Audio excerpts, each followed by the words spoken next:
Gracias al Señor por, pues primeramente, por cómo lo estamos orando, porque estamos en comunión, ¿no?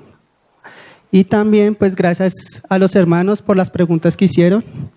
Entonces, gracias a los dos hermanos que están acá para respondernos las preguntas que nosotros tenemos. Amén. Amén, hermanos. Entonces, la primera pregunta es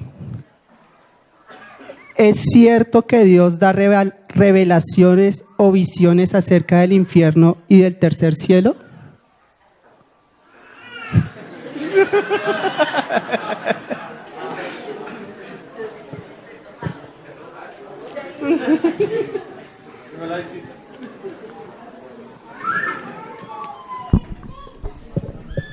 Hermanos, de acuerdo a la luz que hemos recibido, conforme a esa luz, podemos ver algunas cosas.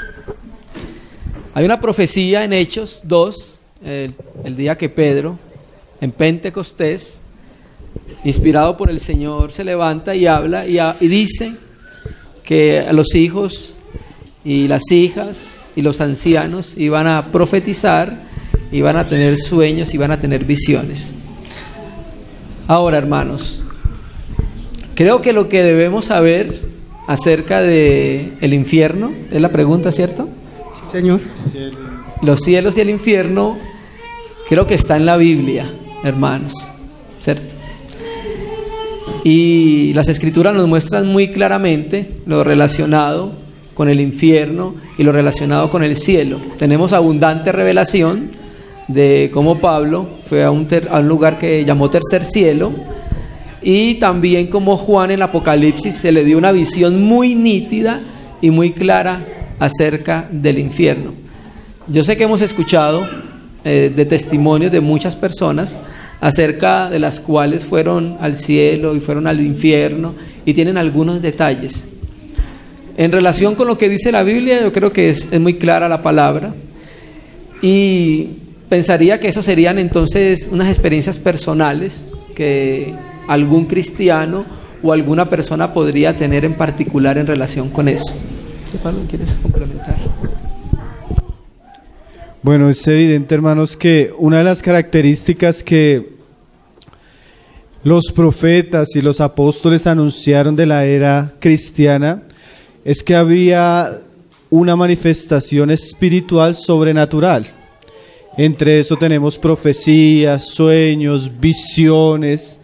Entonces yo pienso que la iglesia no puede cerrarse a las manifestaciones espirituales que habrían de caracterizar el Nuevo Testamento y la era de la iglesia. Lo que hay que entender es que nosotros tenemos diferentes esferas de revelación, si podemos decir.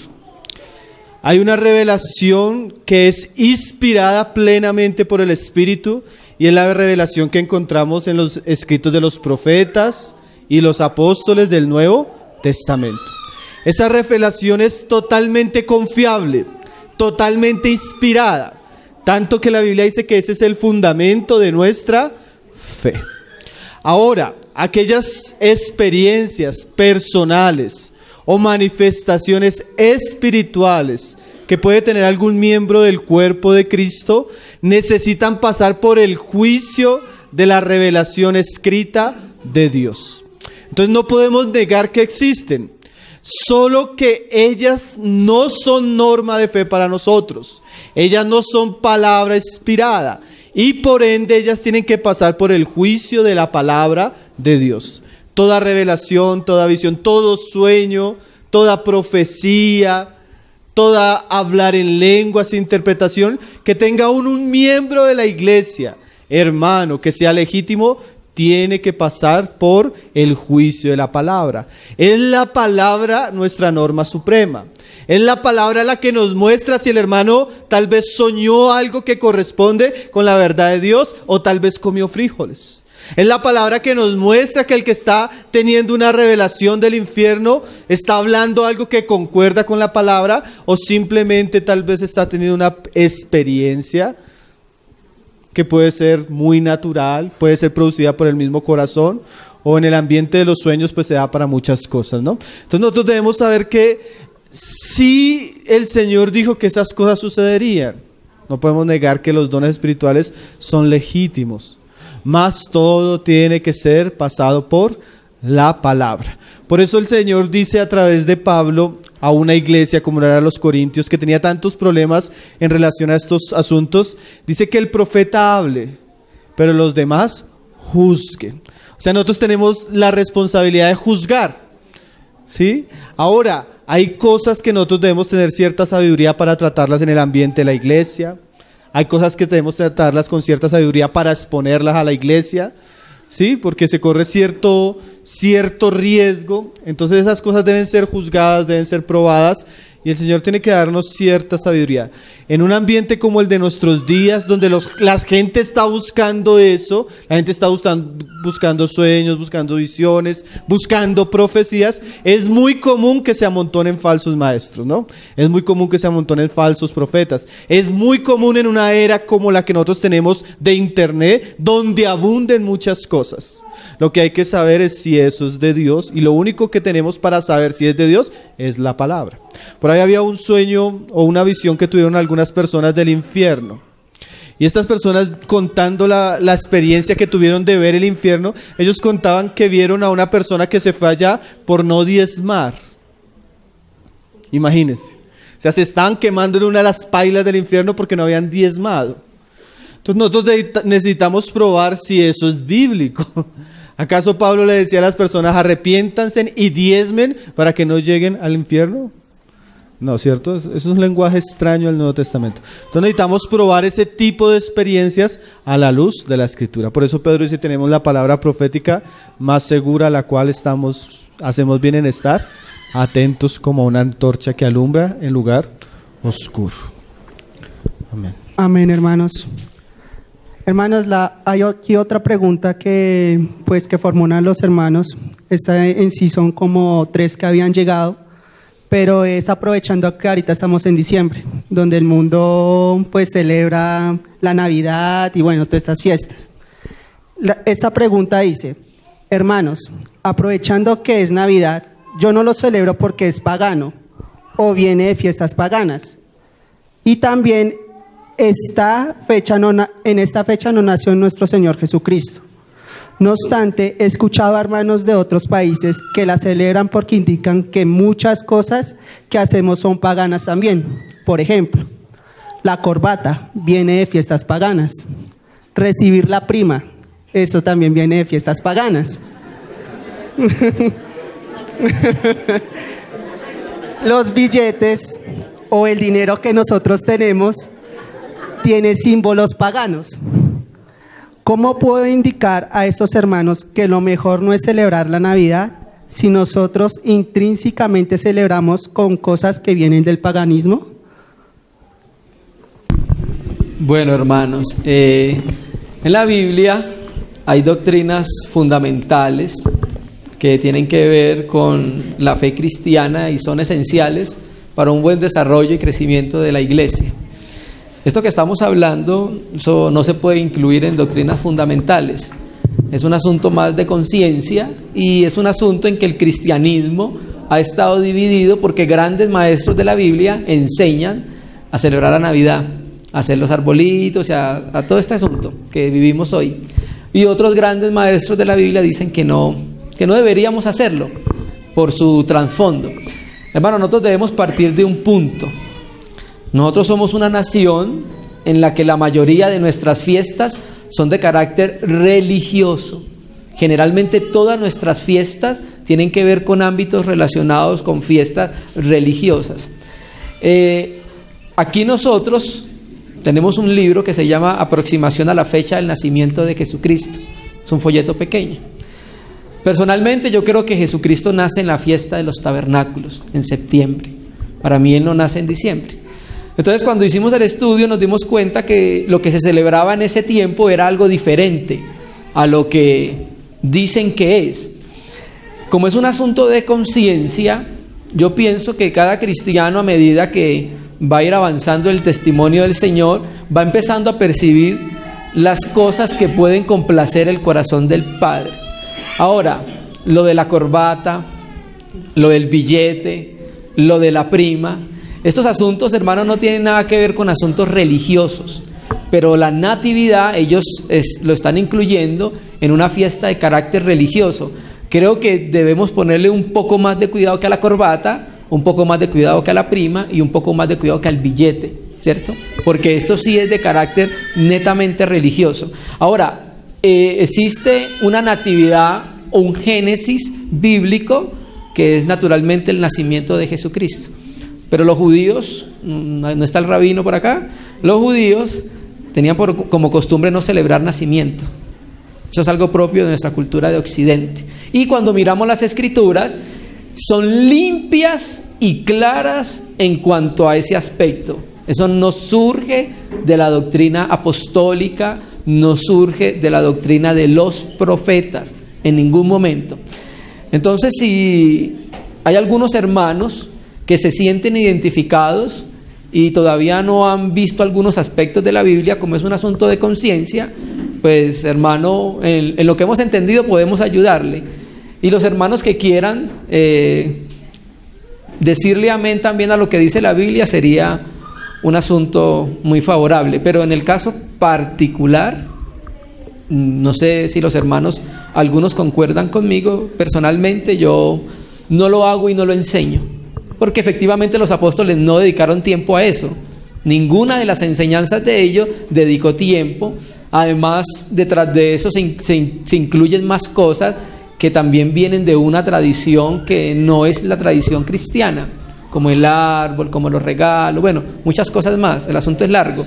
Entonces, pero como no es una doctrina fundamental, pero si se da la oportunidad de los hermanos preguntar, como en este caso, debemos responder efectivamente en lo que dice la Biblia. La Biblia no dice nada acerca del asunto.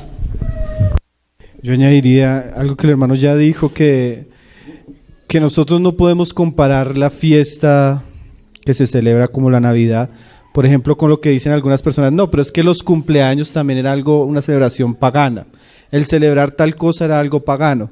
Porque lo que nuestro hermano dice es bien importante. Esas otras celebraciones no tienen nada que ver con nuestra fe, pero la Navidad usa el nombre de Jesús y el nacimiento de Jesús, y hace referencia a eso como algo de adoración a Jesús. Y Jesús mismo enseñó que Dios busca que le adoremos en espíritu y en verdad. O sea, nosotros no podemos ofrecerle culto a Cristo de la manera que queremos. Usted puede celebrar su cumpleaños como usted quiera, sea pagano, sea judío, sea como usted quiera, porque es su cumpleaños. Pero cuando estamos hablando del Señor Jesús, de asuntos que tienen que ver con nuestra doctrina, con nuestra fe, con nuestro culto a Dios, no podemos hacerlo de cualquier manera, sino que debemos hacerlo, como dice la palabra, en espíritu, ¿sí? Y en verdad. Esa frase en verdad quiere decir congruentemente a la revelación que Dios nos ha dado. Y a veces Dios no ha hablado de ciertas cosas. Entonces, si usted mira la Navidad, se habla más de Papá Noel que de Cristo. Se habla más de regalos o de comercio que de arrepentimiento y fe. Como alguien decía, si celebraran tanto el nacimiento del Señor, ¿por qué rechazan su evangelio? ¿Sí? Nosotros no somos del mundo, hermano, y debemos identificar cuando el mundo ha pervertido asuntos que son santos, como el nacimiento de Jesús, que definitivamente debería ser recordado, pero no en torno a borracheras, no en torno a comilonas, no en torno a cosas que en vez de glorificar el asunto, lo tienden a corromper. Entonces el asunto de que sea culto a Dios, que sea culto a Jesucristo, hace que nosotros como cristianos, directa o indirectamente, tengamos que tener una posición. Porque nosotros no podemos adorar al Señor como quiere. Porque alguien me decía, es que yo adoro poniendo el árbol y las bolitas. Sí, pero la Biblia te dice que tú debes adorar así.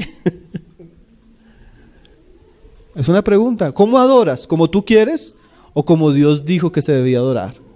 ¿En espíritu y en verdad o según la tradición y fábulas de los hombres?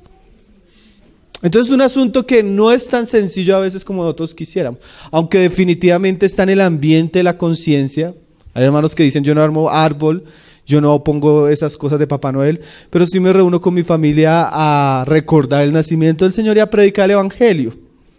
Entonces uno dice, su conciencia es un poco más clara y lo está haciendo en otro espíritu, ¿no? Pero en general la fiesta que celebra el mundo no tiene nada que ver con el nacimiento del Señor, hermano. Es una fiesta pagana, con un trasfondo pagano, y es un culto a Dios que no corresponde a las Escrituras. Entonces, de todos modos, nosotros deberíamos tener algo de posición en eso, ¿no? El Señor nos ayude. Si usted la celebra, pues, como decíamos nuestro hermano, es un asunto de conciencia. Pero deberíamos tener una posición, por lo menos como cristianos, en relación a eso. Amén. Amén, hermanos. Bueno, vamos siguiendo. Y bueno, las próximas preguntas ya son como más de tema, pues, en comunión de la iglesia o como cristianos a nivel individual. ¿Listo? Entonces esta es: ¿cómo exhortar a un hermano que su carácter es emocional y sensible?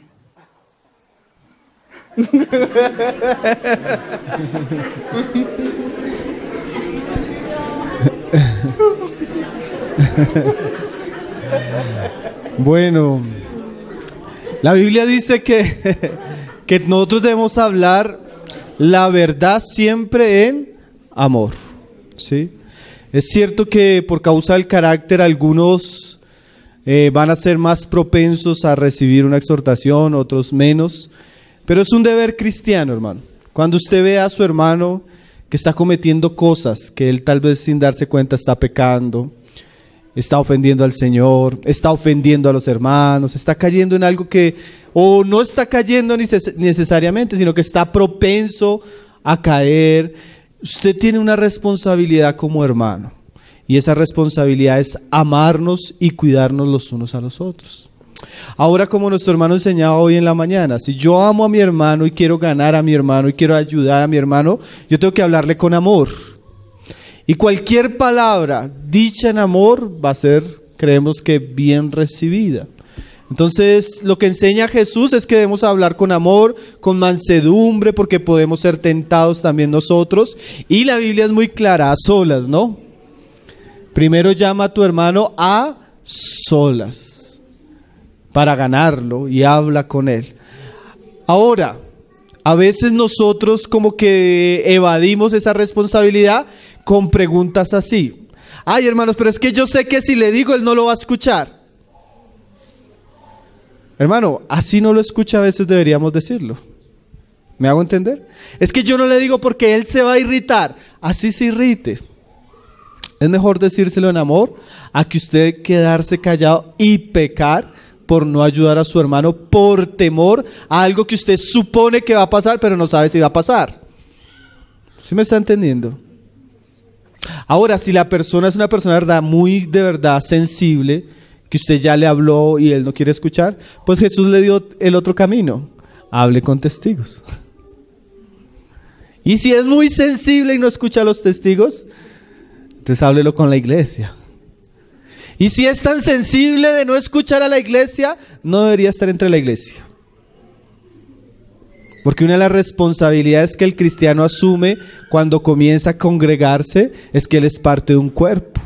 Y ese cuerpo tiene una responsabilidad hacia él y él tiene una responsabilidad hacia ese cuerpo. Alguien decía, cuando un muchacho llega a una muchacha y le dice, yo quiero conocerte, yo quiero, y ella le dice, pero ¿tú quieres tener algo serio? No, yo no quiero tener algo serio. Entonces la muchacha se da cuenta que la persona no está buscando algo serio, ¿cierto? Entonces cuando nosotros tenemos un cristiano que no tiene el suficiente compromiso para recibir una exhortación o para darla, es un cristiano que no tiene compromiso para la iglesia. Y ese tipo de personas son muy perjudiciales para la vida de la iglesia. La iglesia, nosotros debemos aprender a someternos los unos a los otros. La iglesia debemos aprender a amarnos los unos a los otros, a exhortarnos los unos a los otros, porque eso es parte del andar cristiano. Lo que pasa es que hoy en día vivimos un cristianismo donde los cristianos visitan iglesias. Van un domingo acá, 2 domingos allá, no les gusta, van a otro lado, no les gusta, van a otro. Entonces no tienen ningún compromiso. Entonces si medio les dicen algo, se van para la otra iglesia, ¿no? O en nuestro caso otra localidad. Pero hermano, nosotros deberíamos tener la suficiente madurez para amarnos, exhortarnos, cuidarnos, enseñarnos como buenos cristianos. Amén. Amén. Amén, hermanos. Bueno, la siguiente pregunta es, ¿por qué cuando buscamos a Dios las cosas empiezan a salir mal?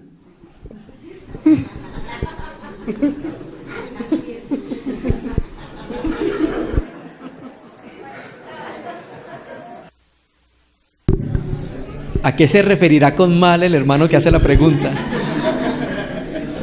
Bueno, me imagino que lo está viendo desde la óptica de lo que él considera como mal. De pronto no le va bien en el trabajo, problemas en la familia, problemas en el hogar.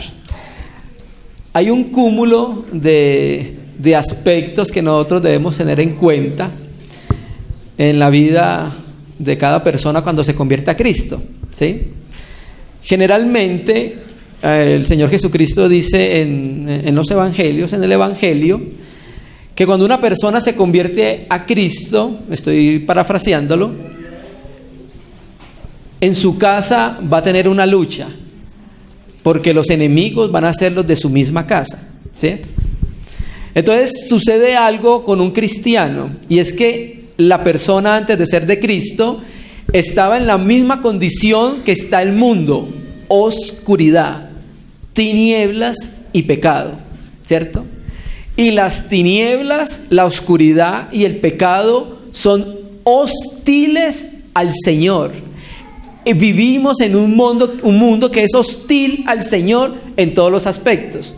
Entonces, si una persona sale de ese mundo, de ese ambiente, y pasa al reino de la luz, pues el Señor Jesucristo nos lo dijo muy claramente: en el mundo vamos a tener aflicciones, porque tenemos al mundo entero en contra de la luz. Entonces, por ser de Cristo, solo por ser de Cristo, entonces nos van a vituperar, ¿cierto? Si la persona se convierte y su esposo o esposa no se convierte, le va a ir mal si no sabe tratar el asunto en el hogar, si no sabe todavía cómo acercarse a sus hijos, va a tener problemas. En el trabajo va a haber vituperio, ¿cierto? Entonces, naturalmente, el enemigo también empieza a hacer un trabajo para desprestigiar el evangelio, para que la persona piense que la decisión que tomó no era la más adecuada, porque mire cómo le está yendo. Le iba mejor sin ser cristiano, ¿cierto? Entonces, hermanos, estamos en un mundo que está en contra del Señor, ¿cierto? Y por eso lo preguntaba, porque ¿cómo es la perspectiva de lo que dice mal? Porque ya el cristiano, en lo que dice la Biblia, pues no le podrían suceder cosas malas, porque a la final todo lo que le sucede al cristiano, hay una providencia de Dios en el entorno para que eso produzca un bien en la persona, ¿cierto? Y cada cristiano debe empezar a percibir qué va a enseñar el Señor con cada aspecto que llega a su vida. Yo añadiría, hermanos, que Pablo describió la vida cristiana con una frase muy interesante. Él dice: somos como ovejas de matadero. ¿Qué quiere decir eso? Que por causa del Señor, el cristiano, como vive en un mundo adverso, él tiene la tendencia a ser como un animal que va a morir. Y de alguna manera Dios permite eso porque es parte del trabajo de formar su carácter en nosotros. Porque a los que aman a Dios todas las cosas les ayudan a bien. Entonces yo pienso que eso es parte de la vida cristiana, solo que nosotros debemos aprender a hablar de una mejor manera. Yo pienso que decir que convertirse a Cristo y todo le comenzó a suceder mal es una visión errada de la vida cristiana. El hecho que tengamos ciertas dificultades no quiere decir que nos está yendo mal. Tal vez quiere decir que estamos por el camino correcto. Y tal vez quiere decir que Dios está trabajando en nuestro carácter. Y tal vez quiere decir que somos peregrinos. Y tal vez quiere decir que Dios necesita trabajar en algunas áreas de nuestra vida. Porque aún nosotros con ese lenguaje podemos desacreditar la preciosa vida cristiana que hemos recibido. Que no se compara con nada, es una perla preciosa que nos encontramos. Entonces, gracias a Dios cuando nos permite sufrir por su causa. Pedro dice que no nos avergoncemos cuando sufrimos como cristianos. que nos avergoncemos cuando sufrimos como ladrones, como mentirosos, como chismosos. O sea, por nuestros pecados eso debería causarnos vergüenza, pero por Cristo es un privilegio. Pablo decía que no solo se nos concedió creer en Cristo, sino sufrir por causa de Él. Amén, hermanos. Bueno, esta es una pregunta ya más específica. Dice, ¿qué debo hacer si mi esposo no está tan involucrado a llevar nuestros hijos al Señor? Bueno, ahí en el caso de la hermana o el hermano, porque a veces puede ser el varón y no la mujer, nosotros tenemos una promesa bien interesante en 1 Corintios 7. Pablo, hablándole a los hermanos que son casados en yugo desigual, él les dice: no se separen, porque aún el marido y sus hijos son santificados en él, en la persona creyente. ¿Qué quiere decir eso? El creyente, a pesar de que no tenga compañerismo con su cónyuge, él puede causar un gran efecto espiritual en su familia. Aún en su esposo que es incrédulo, o su esposa, y aún en sus hijos. Y hay algo que las hermanas deben saber: las hermanas tienen una gran ventaja, por lo menos las que están en casa criando a sus hijos. Ellas son las que pasan más tiempo con sus hijos.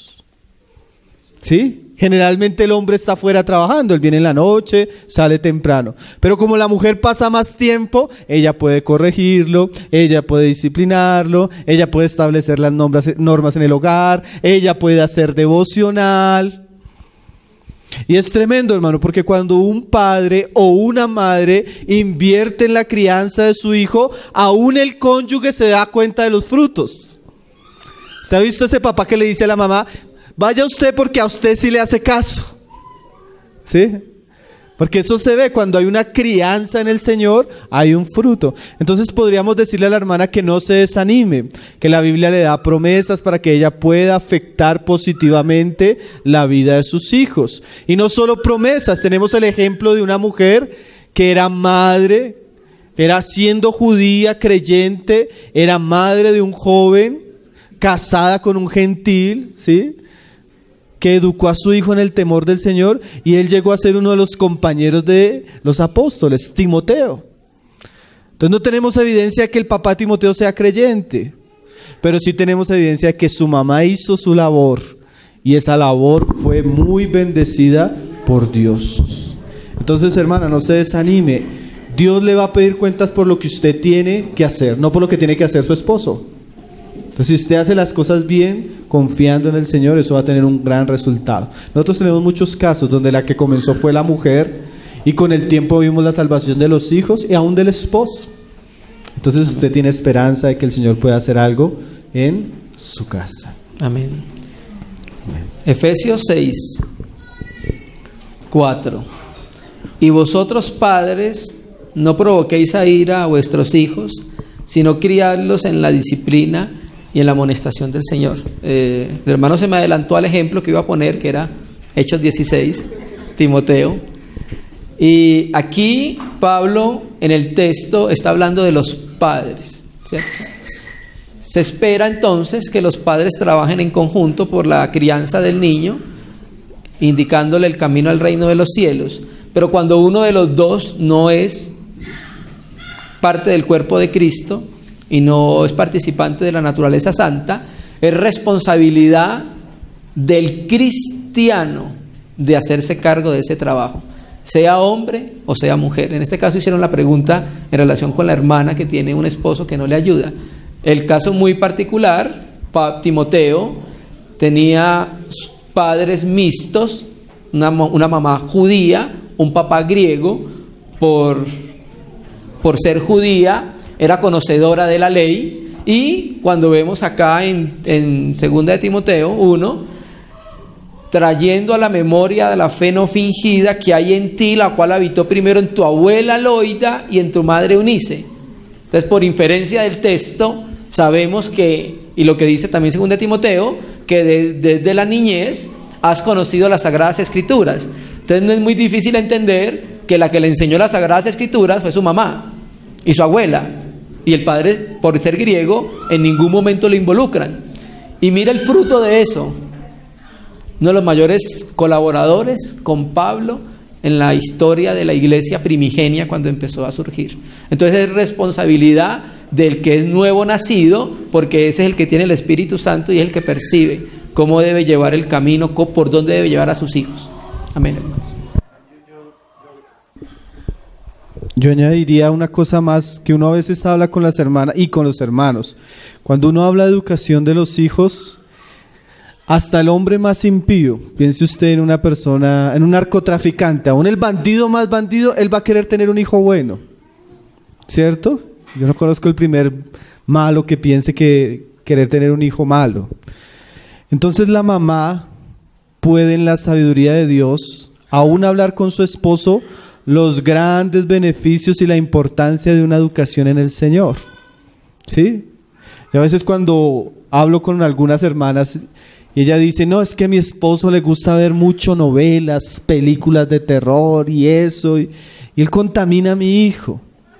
Entonces yo un día le decía a una hermana, bueno, siéntate con tu esposo, porque es que tu esposo, si no es creyente, pues él no ve, él es ciego.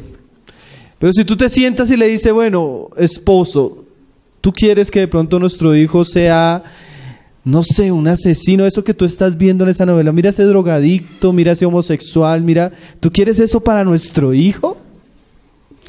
Porque de alguna manera nosotros somos la conciencia de los incrédulos. Y de alguna manera la mujer creyente, de alguna manera se tiene que volver la conciencia de su esposo incrédulo. Y siempre que nosotros tocamos la conciencia de los hombres, hay una reacción. Él va a decir, yo no quiero que mi hijo sea esto, ¿no? ¿Sí? Entonces hay una sabiduría que Dios nos puede dar para ayudar a una de las personas que no tienen el suficiente entendimiento para conocer lo que es verdad y lo que no es verdad. Entonces una mujer sabia, sujeta, decorosa, amorosa, que sabe hablarle a su esposo, puede influenciarlo grandemente, hermanos. Yo he visto mujeres cristianas que tienen un efecto tremendo sobre la vida de sus esposos impíos, porque son mujeres que se sujetan, que aman, que son sabias, ¿no? Ahora la mujer cantaletosa, la mujer insumisa, la mujer rebelde, hace que el incrédulo aborrezca todo lo que tiene que ver con el Señor, ¿cierto? Entonces, si la mujer es sabia, de buen carácter, no solo va a tener un gran efecto sobre la vida de sus hijos, sino sobre la vida de su esposo. Amén, hermanos. Muchas gracias. Hermano, bueno, esto ya son preguntas más en cuanto a la fe y la salvación, ¿sí? Listo. Entonces dice, preciosos hermanos en Cristo, aunque no sé si quieran llamarme su hermano luego de formular mis preguntas. ¿Me pueden decir cuál es la diferencia de la fe falsa y la verdadera? Para mí lucen igualísimo. ¿Cómo saber? ¿Cómo y cuándo ocurre la regeneración?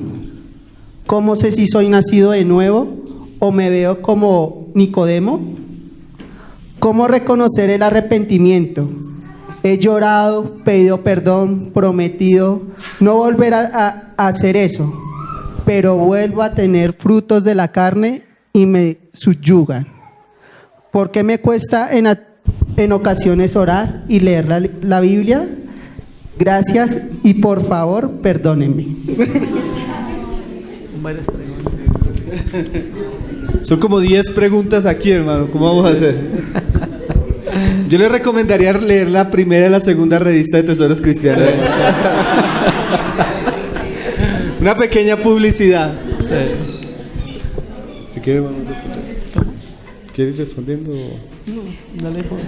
Bueno, aquí dice la primera, dice, ¿cuál es la diferencia entre la fe falsa y la fe verdadera? Para él lucen igual. ¿Cómo saber? Bueno, eso, si es falso y es verdadero, aunque se parezcan, no lucen igual. No lucen igual, ¿no? Yo pienso que Jesús en un versículo responde esa pregunta, por sus frutos. La fe genuina, como nuestro hermano estuvo enseñando ayer y hoy, tiene frutos genuinos. La fe falsa no tiene frutos verdaderos. Nosotros podemos imitar por un tiempo algo, ¿cierto? Pero con el tiempo lo que es verdadero se conoce y lo falso también se conoce. Entonces yo pienso que los frutos son muy importantes. Ahora, ¿qué frutos? Eso es algo muy interesante, ¿no? ¿Qué frutos nos muestra una fe genuina? Una fe genuina, por ejemplo, en el caso de los tesalonicenses, la fe genuina no solo se caracteriza por aquello que acoge, sino por aquello que rechaza. ¿Cómo así? Cuando yo creo en Jesucristo, por un lado abrazo el Evangelio, pero por otro lado rechazo otros mensajes. ¿Sí? En el caso de los tesalonicenses que nuestro hermano compartía ayer y hoy, ¿qué dejaron ellos? Los ídolos. Y que comenzaron a servir al Dios vivo. Entonces, por ejemplo, una fe genuina abandona su tradición religiosa falsa y se centra única y exclusivamente en la persona y en la obra de Jesucristo. Porque hay gente que dice, no, pues es que yo creo en Jesucristo, pero aún así adora a María, adora a los santos, adora imágenes, va a misa. ¿Me hago entender? No es solo lo que se cree, sino lo que se rechaza también. Una fe genuina produce, ¿qué produce? Una transformación en la vida. Pablo dice que los que están en Cristo, ¿qué? Nuevas criaturas son. Las cosas viejas pasaron. Paul Washer da un ejemplo que yo siempre recuerdo en preguntas así. Y él dice que sería ilógico que una persona llegara a la reunión y dijera, no, yo me encontré con un tren.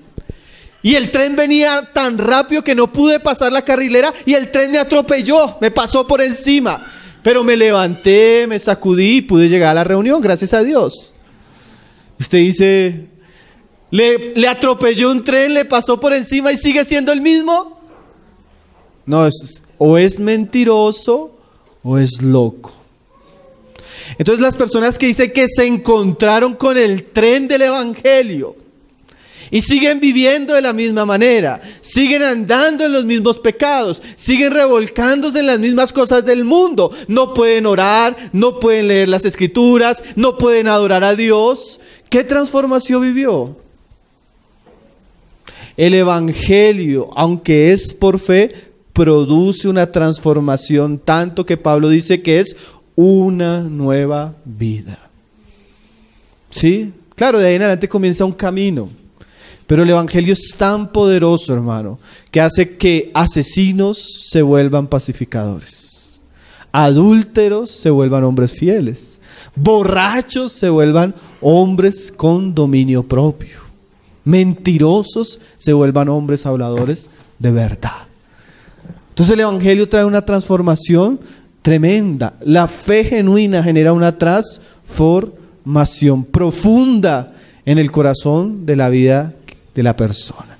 Si no hay esa transformación, nosotros podemos dudar el tipo de fe que tiene esa persona. Ahora, hermano, eso tiene muchas dificultades. ¿Por qué? Porque nosotros vivimos una generación donde no se predica el Evangelio con pureza. Entonces tenemos muchos cristianos que van un domingo a una religión cristiana sin haber escuchado tal vez las verdades más esenciales del Evangelio. ¿Sí? Hoy a las personas no se les habla de arrepentimiento, no se les habla de fe, sino se les habla de superación, prosperidad, o están saturadas de milagros y falsas señales. Corren tras el éxito, mas no corren tras la cruz. Corren tras el pastor, mas no corren tras Cristo. Entonces ese ambiente hace que se generen muchas conversiones psicológicas o emocionales que muchas veces carecen de una genuina realidad. Entonces, aunque parece una pregunta simple, en nuestros días por el tipo de predicación que se da, es muy difícil encontrar a veces aún en los ambientes cristianos personas que tengan evidencia de una verdadera conversión. Pero bueno, de verdad les animo a leer la revista de Tesoros Cristianos. La primera se llama El Evangelio, trata el Evangelio, las evidencias del Evangelio, y la segunda el arrepentimiento, que es también parte de la pregunta, donde ahí nosotros entramos en un poco más de detalle sobre esos asuntos que son tan necesarios en nuestros días. Amén. Creo que se respondieron muchas de las preguntas acá. La tercera, ¿cómo sé si soy nacido de nuevo? Hoy me veo como Nicodemo. Lastimosamente, Nicodemo no era nacido de nuevo. De pronto, después del encuentro con Jesucristo, se puede contar como discípulo de Cristo, pero en el momento que se acercó al Señor no era un nuevo nacido. Ahora, Colosenses 3:1 dice: si pues habéis resucitado con Cristo, buscad las cosas de arriba, donde está Cristo sentado a la diestra de Dios. Hay muchas evidencias que nos muestran una fe verdadera. Hay muchas evidencias que nos muestran una persona que se ha arrepentido verdaderamente. Y sumando a lo que decía ahorita el hermano, otra evidencia de que una persona ha nacido de nuevo es porque tiene una atracción por el cielo. Generalmente ahora su corazón, que era atraído por la tierra, da un giro y esta persona empieza a desear los asuntos celestiales. Si pues habéis resucitado con Cristo, o sea, has nacido de nuevo, tienes una nueva naturaleza. Si en esa persona ha ocurrido ese nuevo nacimiento, ha resucitado con el Señor como nueva criatura, esta criatura va a desear las cosas que provienen del cielo. Va a ser una persona que va a anhelar todo lo relacionado con la economía de Dios, con su palabra, con la comunión, o sea, todos los aspectos que tienen que ver con la palabra. Entonces aquí, en la última, que ya Pablo lo respondió, ¿por qué me cuesta en ocasiones orar y leer la Biblia?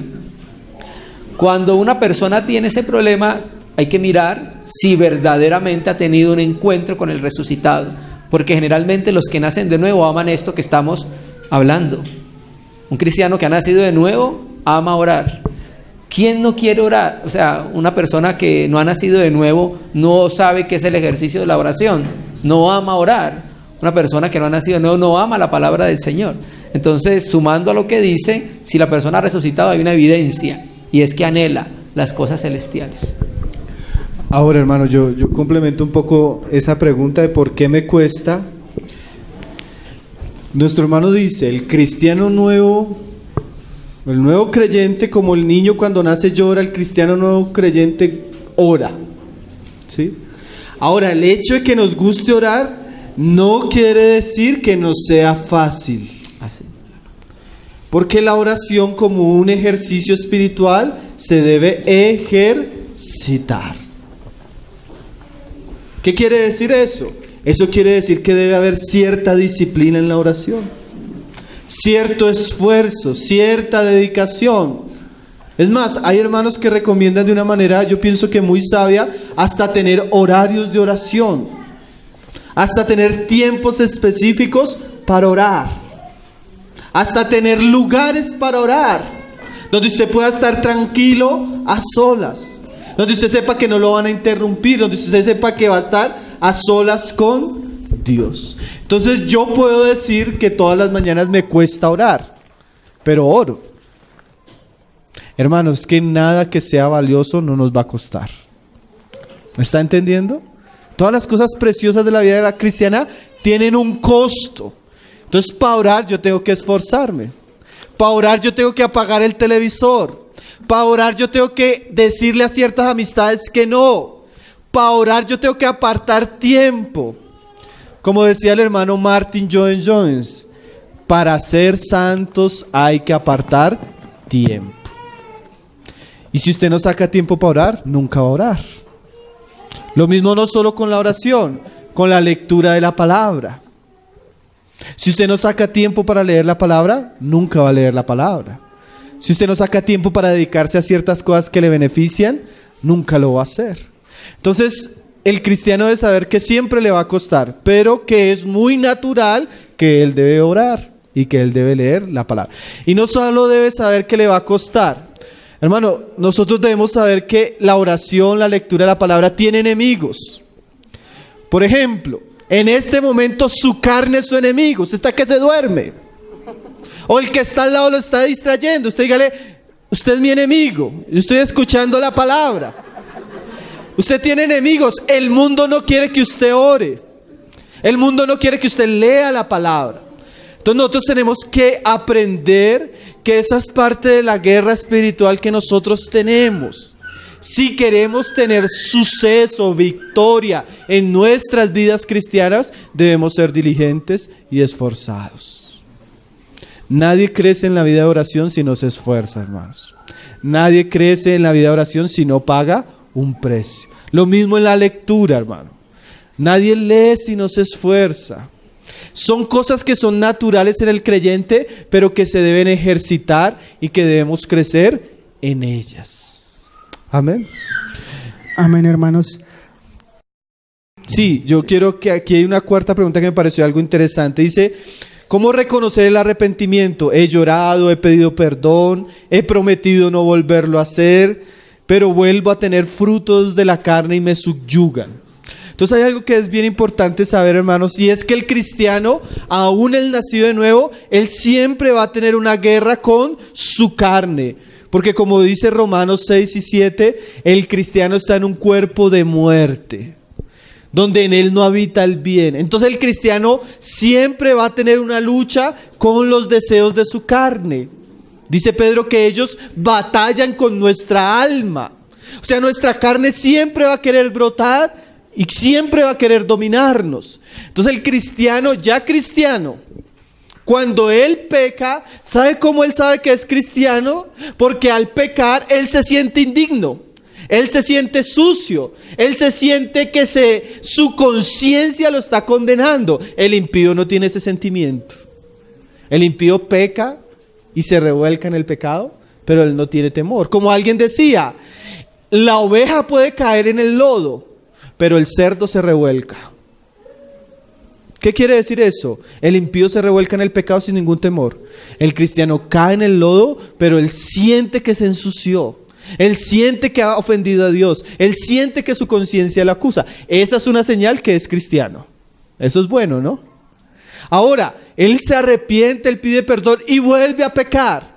¿Por qué sucede eso? Porque la victoria sobre ciertos pecados dominantes es fruto de un andar y una vigilancia a las cosas que son del Espíritu. Y por otro lado, hacer morir obras de la carne. Mientras como nosotros como cristianos no andemos en el Espíritu y hagamos morir las obras de la carne, siempre vamos a tener problema con esos pecados. Entonces yo les recomendaría a los hermanos que están en esa lucha 2 libros que para mí fueron una gran bendición. Uno de un puritano conocido llamado John Owen, que se llama La mortificación del pecado. El hermano dice frases así: la guerra del cristiano con las obras de su carne es una guerra continua todos los días de su vida hasta la muerte. O usted mata su pecado diariamente o su pecado lo mata a usted. Él dice frases tremendas, hermano. Y cualquiera que lea ese libro va a aprender mucho de lo que es hacer morir las obras de la carne. Y otro libro que también nosotros hemos repartido, que los hermanos lo tienen y lo pueden tener, que se llama El principio de la pureza, de Randy Alcorn. El hermano da una cantidad de consejos cómo el cristiano puede vencer el pecado. ¿Por qué? Porque estas preguntas son muy difíciles porque, por ejemplo, tenemos a Pablo en Romanos capítulo 5, 6, 7, 8 y 9 tratando ese asunto. Es muy difícil que el hermano Pablo y el hermano Jair lo respondan en 5 minutos. Pero quiero decirle a la persona que ha tenido problemas con esos pecados que en Cristo puede haber victoria. Todos hemos tenido pecados que llegan a un momento en nuestras vidas, nos dominan, nos hacen caer, nos avergüenzan. Y no quiere decir que no seamos cristianos. Más quiere decir que Dios nos está enseñando y nos va a enseñar a vivir una vida de andar en el Espíritu para que por medio del poder del Espíritu Santo podamos vencer eso. Pero eso está muy ligado a nuestra perseverancia en Cristo, a nuestra madurez espiritual y a la medida que nos ocupamos en las cosas del Espíritu. Eso nos va a ayudar grandemente en relación a ese tipo de pecados que enfrentamos todos y que en algunos casos son muy dominantes. Amén. Amén, hermanos. Yo quería pues complementar a las preguntas que él tiene con esta que dice el hermano. ¿Qué es justicia? ¿Qué es la justificación? Justicia y justificación. El término justicia se usa en el ambiente jurídico. ¿Hay algún abogado acá que nos pueda ayudar con esto? se usa en el ambiente jurídico y en los términos de la Biblia los apóstoles utilizaron un término, dikaios, para hablar de la justificación. Hay un texto que nos serviría para poder entender la justicia y la justificación. 2 Corintios, capítulo 5, versículo 21. Dice: al que no conoció pecado, por nosotros lo hizo pecado, para que nosotros fuésemos hechos justicia de Dios en él. Resulta que hay una sentencia contra el hombre. La sentencia contra el hombre es: la paga del pecado es la muerte. Esa es la sentencia contra el hombre. El hombre tiene una sentencia, es culpable de pecado y la paga del pecado tiene una consecuencia que es la muerte. Todo hombre tiene esa paga. La única manera que Dios, que es un Dios justo, pudiese declarar justo a un hombre pecador era a través de una transacción jurídica. El Señor Jesucristo se hace hombre para que la justicia que demandaba la ley fuera cumplida en él. La ley dice entonces, por tanto, que todos hemos pecado, por ende tenemos como condenación o como paga la muerte. Jesucristo viene como un cordero. La justicia que demandaba que tenía que morir el pecador por el pecado es cumplida en Jesucristo. Jesucristo muere por los pecadores y la justicia de Dios, que es un Dios santo, fue hecha en Jesucristo. ¿Me explico? La Escritura nos muestra casos de jueces injustos. ¿Qué tal si nosotros nos presentásemos ante Dios y le dijéramos, una persona que no hubiese nacido de nuevo, y le dijera: Dios, tú no me puedes mandar al infierno porque tú eres un Dios muy bueno y tú amas a las personas? Entonces, por ese amor, tú no deberías mandarme al infierno, ¿cierto? Un juez injusto le diría: bueno, te amo tanto que no te puedo enviar al infierno. Pero el juez justo lo enviaría. Pero ahí tiene que suceder una transacción legal para que Dios siga siendo justo cuando justifica a una persona que es impía y es culpable de pecado. Entonces ahí donde tiene sentido la obra de Jesucristo, cuando la justicia que demandaba la muerte se cumple en Jesucristo. Entonces, cuando el Señor carga los pecados de los hombres en Cristo, la justicia de Dios es satisfecha, ¿cierto? El que alguien tenía que pagar por el pecado y fue Jesucristo en la cruz. Entonces, cuando sucede esa transacción legal, Dios sigue siendo un juez justo, porque Él va a justificar a un impío en base a la justicia que obró en su Hijo. Y entonces ahí cuando tiene aplicación esta palabra en Romanos 5, verso 1, dikaios, habiendo sido declarados justos por la fe, dice la versión textual. Reina y Valera 60 dice: justificados pues por la fe. Entonces nosotros somos declarados justos por la fe, es por la obra de Jesucristo. Entonces ahora Dios, aquel que cree en su Hijo, Dios ya no lo va a enviar al infierno, porque ahora lo ha declarado justo. ¿Por qué? Por la transacción legal que hubo a la justicia de Dios ser cumplida en Jesucristo. Es más o menos como lo que hemos entendido acerca de los términos justicia y justificación. Amén, hermanos. Esto ya es una pregunta más específica en un pasaje que dice la Biblia, en Apocalipsis, que dice: cuando no nombran por cuanto eres tibio te vomitaré, ¿son o no son parte del cuerpo?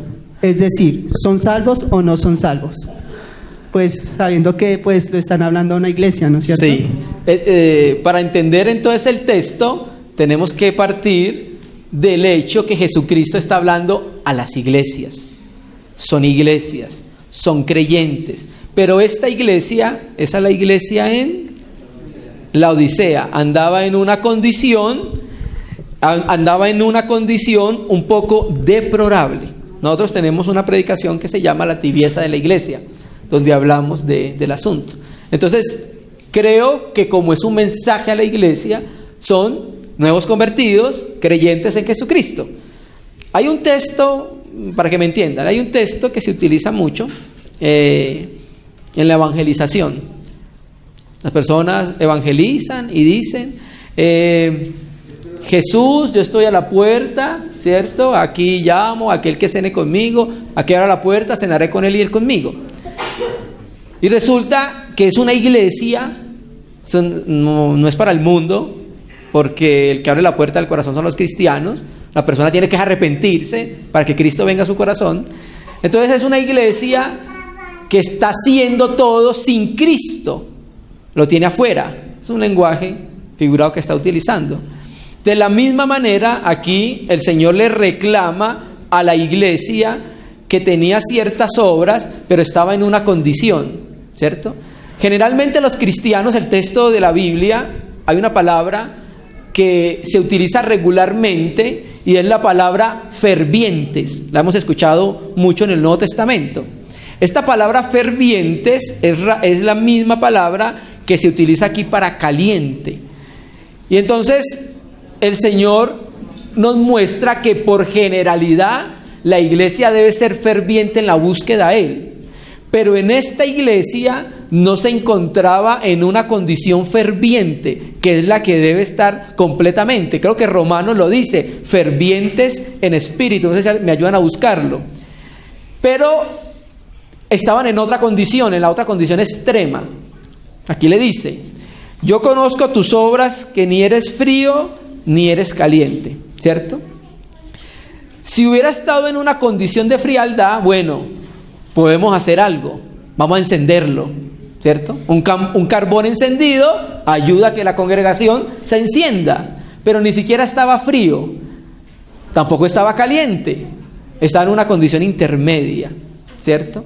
Entonces la pregunta, yo creo que si era salvo, pero andar en una condición pecaminosa, una condición un poco deplorable. Yo quiero complementar, hermanos, vamos a hacer ahorita a las 3 un break para que tomen café, porque vemos muchos, como las 10 vírgenes. 5 cabeceando. Pero yo quiero complementar con un pasaje que está en 1 Corintios 11:32. Los que conocen el pasaje de 1 Corintios 11, es el pasaje donde se está hablando de que algunos creyentes en Corintio tomaban la cena indignamente. Y eso trajo debilidad, trajo enfermedad y muerte. O sea, trajo una disciplina del Señor para su iglesia. Y en ese contexto, mire lo que Pablo dice. Dice Pablo, mas siendo juzgados, somos castigados por el Señor, para que no seamos condenados con el mundo. O sea que el Señor, ¿a quién disciplina? A sus hijos. ¿Por qué? Porque no son del mundo. Entonces, cuando Apocalipsis 3 y 2, el Señor está corrigiendo a las 7 iglesias y las corrige con castigos tan severos, como llega el punto que Él dice que va a vomitar a algunos de ellos. No los va a vomitar porque son del mundo. ¿Por qué los va a juzgar y los va a condenar? Los va a castigar porque son del Señor. ¿Y eso qué nos muestra? Que el Señor a sus hijos disciplina.